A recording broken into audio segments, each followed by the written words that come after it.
số 7 và có 7 bông hoa nha các bạn. Và bây giờ hãy cùng mình đi tô màu. Vậy đầu tiên thì mình sẽ tô chữ 7 nha các bạn. Và đây là chữ bờ.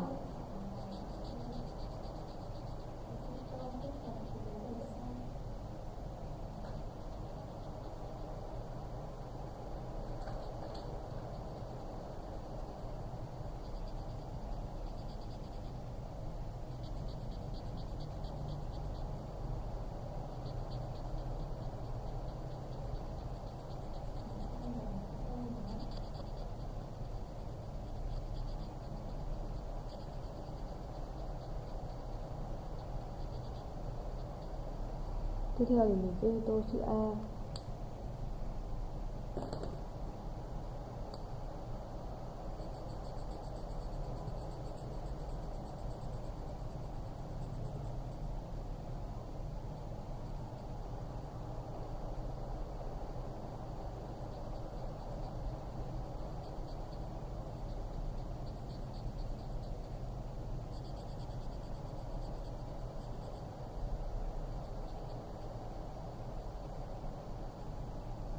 Tiếp theo thì mình sẽ tô chữ Y dài nha các bạn.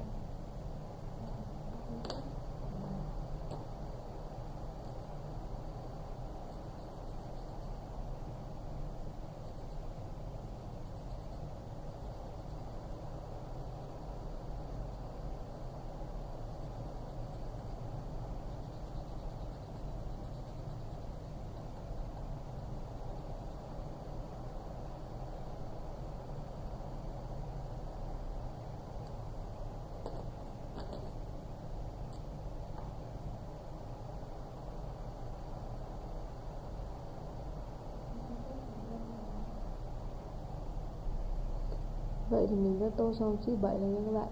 Bây giờ thì mình sẽ tô số 7.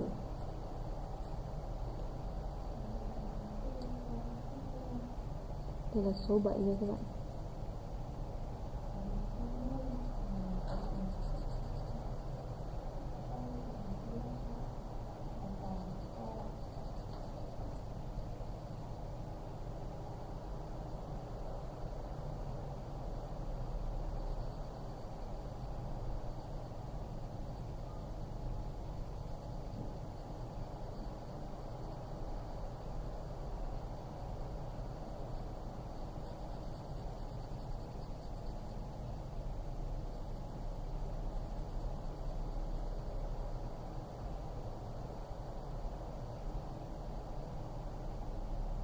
Tiếp theo thì mình sẽ tô những bông hoa.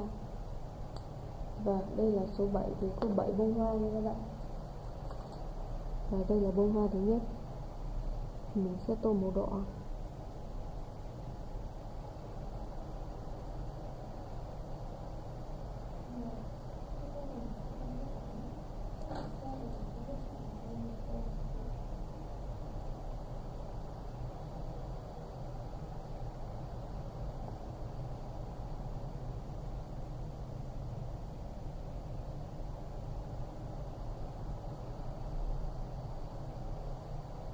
Tiếp theo mình sẽ tô bông hoa thứ hai bằng màu cam nha các bạn.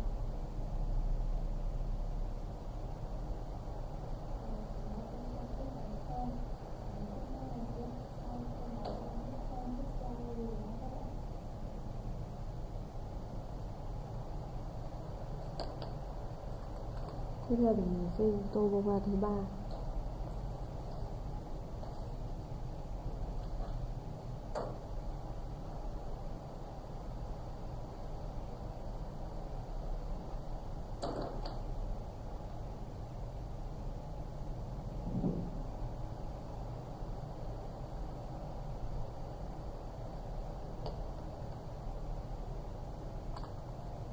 Bông hoa thứ tư thì mình sẽ tô màu hồng nha các bạn.